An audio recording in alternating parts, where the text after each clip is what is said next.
everyone. My name is Linda, and I have a question for you. If you answer yes to this question, would you please stand up and listen to what the question is very carefully? Are you currently in your life in a place where you have connected your passion, so the thing that you love, not that you're good at, not your talent or your competency, your passion, the thing that when you can't sleep, that's what you do. If it's fashion design, if it's construction, if it's flying, if it's widgets, the thing that you love that brings you alive. Have you connected that to a greater purpose, to a purpose that fulfills you, that gets you up every morning without fail, with gusto? And have you made out of that a full-time profession?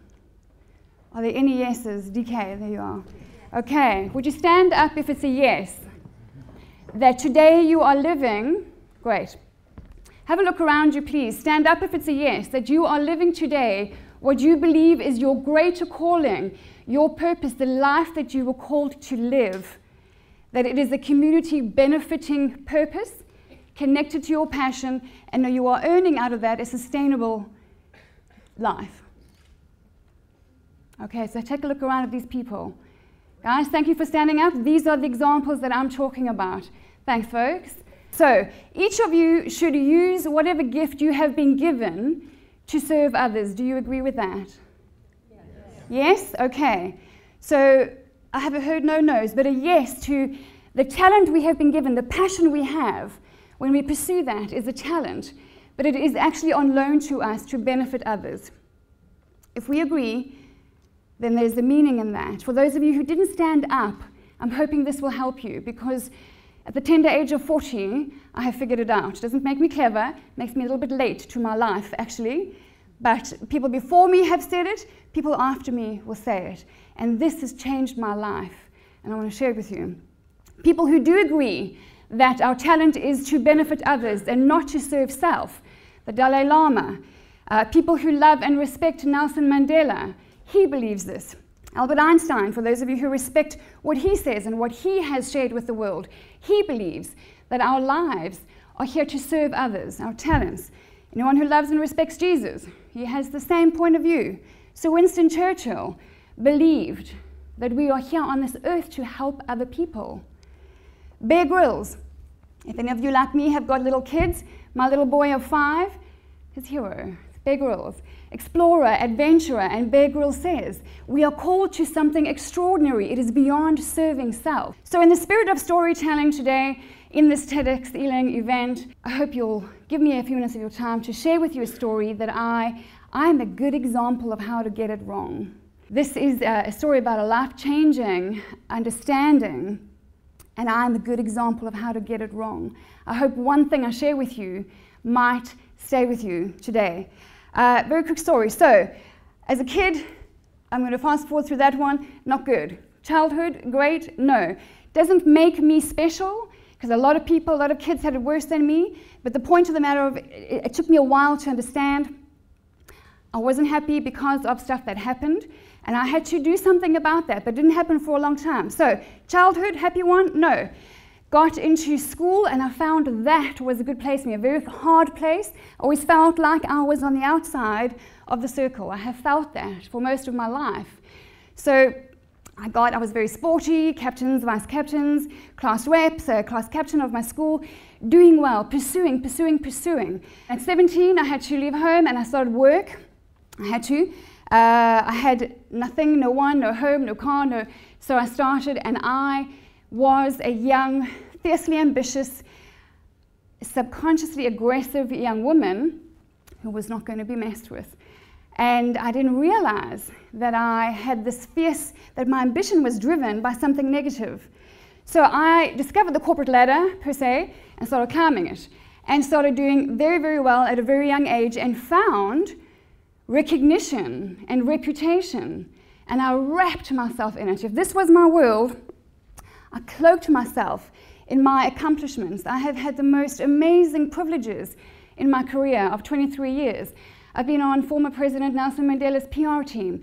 I have had promotions, awards, been headhunted to different countries. I I have been immensely blessed with being good at some stuff. But I couldn't figure out why it wasn't enough. It just didn't fit. Every time I pursued something and I got it, there was this hole in my heart and it didn't get filled. And so I carried on chasing and carried on pursuing, carried on climbing, relentlessly and ruthlessly. I was good and I was fun, but I was ruthless. It was my way or the highway. I worked hard and played hard. That was my life. And I loved it and I lived it. And I'm a lover and a liver of life in every way. And I throw myself into things, but it still wasn't filling the gap. I did everything. I lived life to the extent I did adventure sports, skydiving, bungee jumping, you name it. And I got thrills, and that was my life for me. It was thrilling, it was great, but again, I always got to that same place.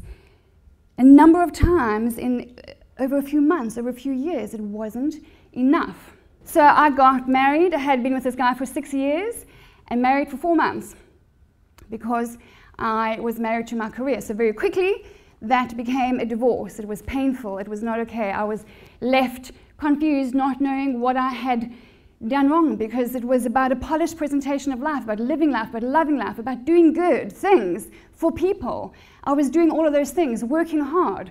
But I kept on banging myself against walls. I know it sounds awfully grim right now, but there's a good end to the story. So bear with me. And if I'm sounding smug because I was doing such a good job, bear with me, because it comes crashing down. But that was another example. And a good friend of mine by the name of Stephen Late encouraged me to eventually go for counseling and get on the couch and get over it. He was a good friend, a loyal friend who I used to work with, and I used to end up in his office often after having taken off another ring and throwing it and walking out on my current relationship or my current engagement, or that was my life. It was tumultuous. But I was living it, but I was just not fulfilled. That turned out to be a very significant turning point in my life some 12, 13 years ago. I was one of those people who thought that counseling is taboo. Counseling is for weak people. And I said that many times to people who went for counseling.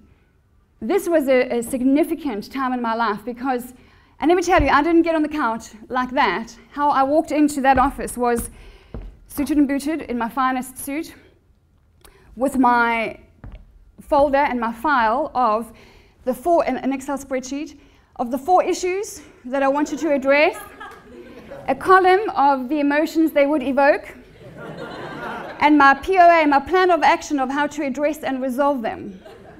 That is how I walked into Jenny's office. She must have sat there and gone, oh, my. Today I'm going to earn my money. And I sat on the furthest couch, and Jenny was over here. And she said, why don't you come sit down? I said, no, I'm good. Anyway, and this probably won't take long, and I just took over. And at the end of a 65-minute chat, she said, I think I can help you. And then I just said, okay, well, you call it help, I call it something else, but okay, And I came back the second session. I was in this chair where the box of tissues was, and I started coming undone. And I could only afford 6 sessions, but let me tell you, they were the most amazing 6 sessions of my life. And they revealed things to me that I did not know, because I realized that I was playing the victim. Playing the victim is not okay, and it certainly is not something that I thought I would ever do. But I was. So it was a negative fueling of my passion, of my ambition, of my aspirations. Anything negative, it's always what's behind your position. My position looks good, I'm doing well, but what's motivating it was the problem. So after that, got married again. This guy here, yeah, Babes, the handsome one. Got married, moved to London about 10, 11 years ago. We started a business, so it's bam, bam, bam, life, all these good things. That kid is mine, isn't the kid? That's Jamie.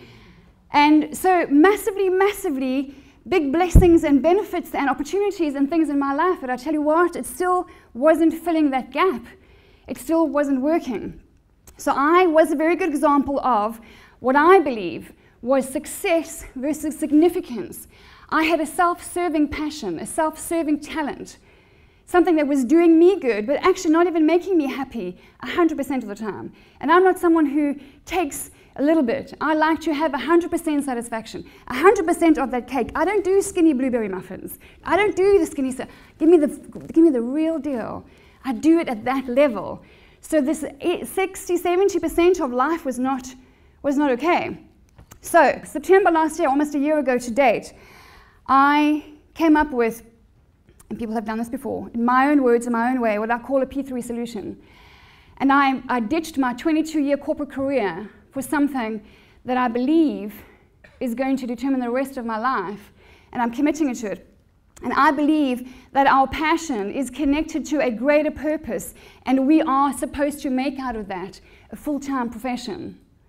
So your passion, not what you're good at, it might be both, but sometimes we get confused with the thing we're good at and not the thing that we love. DK for me is gifted. It's a talent, this rap, and I would not have said this morning, if someone said to me, what did you come away from the TED event with learning?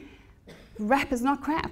You know? Sorry, DK. I was one of those people. I just thought, no. I love these kind of coming together because we learn, we grow, we share. I say to my little boy, sharing is caring. It's true for grown-ups.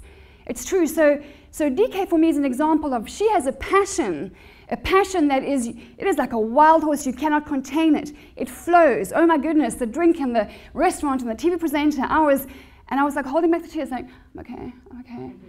That is raw passion. That's what this is about. I believe that DK will and can and should earn a full-time, sustainable, substantial, abundant life via income and other value by connecting her passion to a greater calling, to a purpose, and it is helping others. We are called to community. We are interdependent by nature. Try being dependent on someone all the time. It's not a good place to be. Try to be independent, to live on your island. It's not good. We're not built that way. We are called to be interdependent. We are community-oriented. If we all banded together and connected our passion with a purpose, can you imagine the benefits of the world around us? But, and here's the pitfall, this is what will make it or break it for us, I believe, is where does your identity lie? Who validates you? Who or what validates you? Because mine, and this may not be true for you, but I'm just sharing a story, mine was in the world. And if that's the case, it was shifting sand all the time. That's why when I get a goalpost, it's short-lived, I reach in it.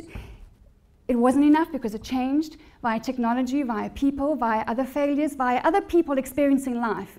Hurt people. That's why we have these stories of the same abused people growing up and abusing people around them. So you're relying on a world where people have their identities in other people and they don't know what's behind them, what's going on in their hearts.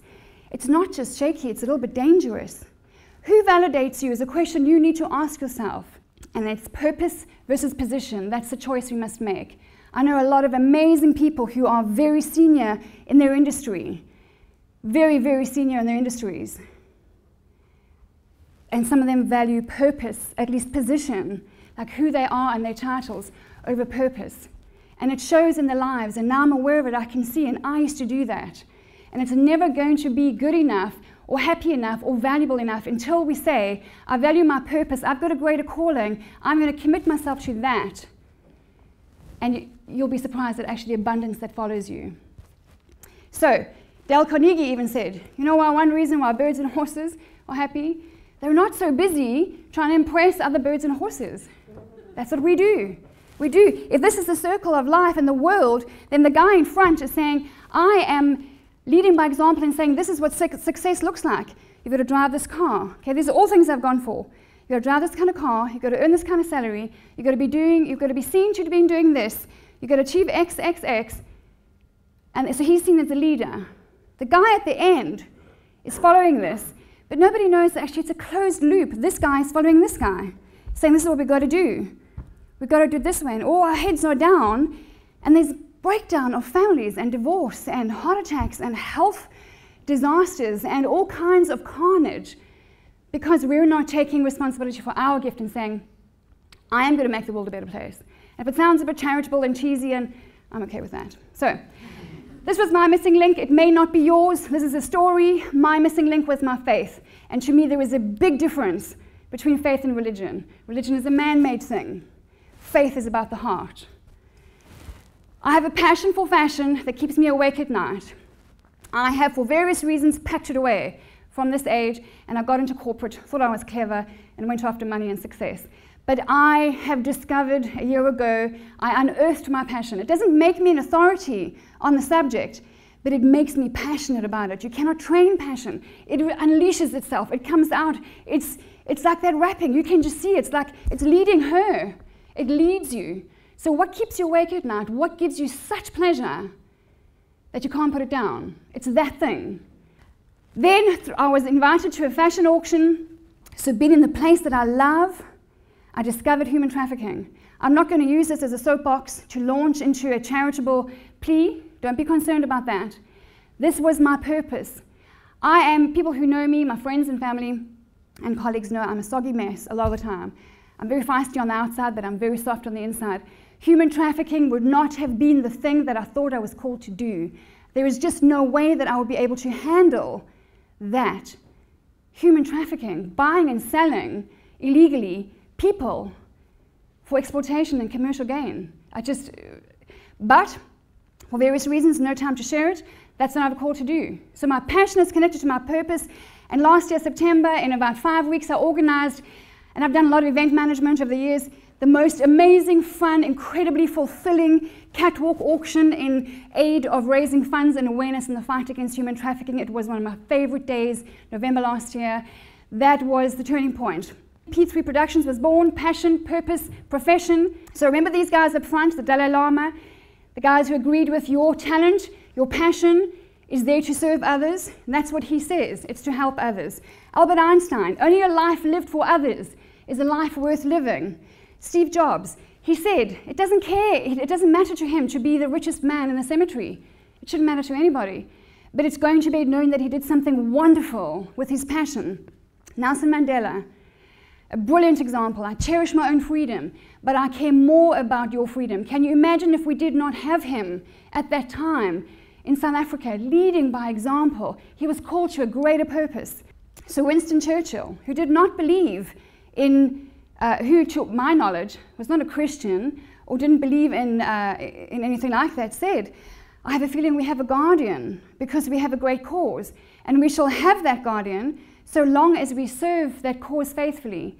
And what a cause it is. I'm wrapping up. Right.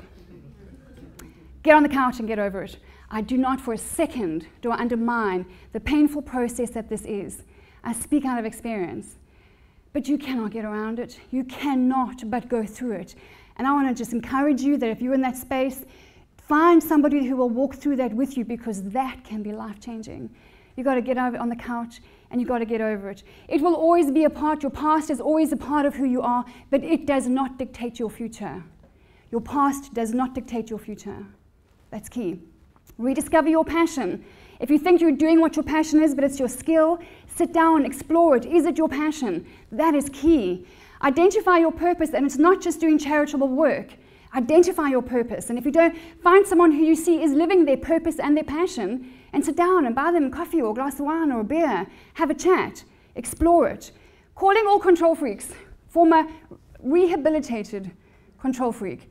I'm saying this because, oh my gosh, you can be organized, you can be very prepared, you can be all those things, but if you are so OCD, if you are so controlling that it causes you anxiety, like it used to me, this is a controlling spirit that will restrict your life forever. And I'm talking formally, I would only sit in number 4 of the row in a cinema. And that's all I'm telling you, because you'll think I'm a freak if I share the rest. Persist through the crap. This is Richard St. John's, and I just had to put it in here. I loved it. The crap. You will, when you pursue your dream, you will come against people who envy your courage and your character.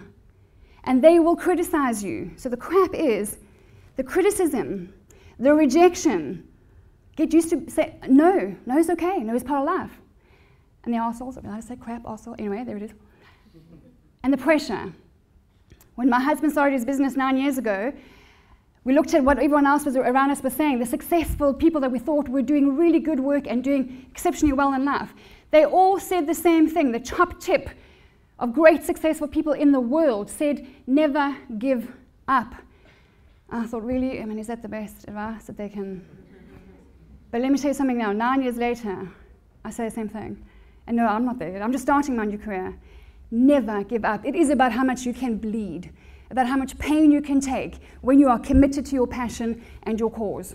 And it will happen for you, and abundance will find you. Remain humble, remain teachable. Arrogance sometimes is okay, a bit irritating, but forgivable. Ignorance, same thing. But the combination, my husband said this, of arrogance and ignorance is, I don't have words, and I'm not often speechless. It's unacceptable in this day and age. Who validates you? Are you validated? Are you prioritizing purpose?